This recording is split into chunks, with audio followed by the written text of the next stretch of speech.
Tuthill GT1, a supercar based on a small-scale Porsche from the 90s. The two-door received a racing safety cage and ceramic brakes. The British built a modern version of the Porsche 911 GT1 supercar from the 1990s. The mid-engine coupe was named GT1. It has a carbon fiber body and carbon ceramic brakes. The engine can be chosen, a naturally aspirated or a turbocharged 4.0-litre boxer. The planned circulation is 22 copies.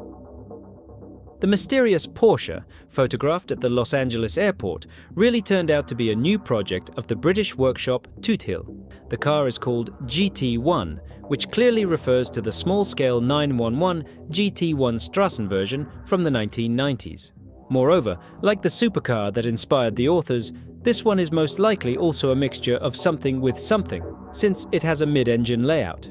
It also has double wishbone suspension, carbon ceramic brakes, and an FIA-compliant safety cage.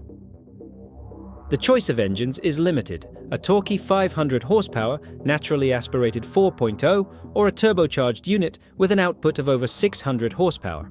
The gearbox is a 7-speed manual or robotic. The GT1's exterior panels are entirely made of carbon fiber, and all these exciting curves were drawn by California-based designer Florian Flatow, who previously collaborated with the Singer Studio. Tuthill plans to make only 22 two-door cars, but how much they will cost is unknown. The original Porsche 911 GT1 Strassen version was released in a quantity of 25 units, all with a 3.2-litre flat-six derated to 544 horsepower and 600 mm. The front part of the supercar was from the Porsche 993, the back from the 962. At the same time, 5 samples had headlights mimicking the 993, 20 the 996. According to the passport, the GT1 Strassen version accelerated to 100 km/h in 3.9 seconds, and the maximum speed was 308 km/h.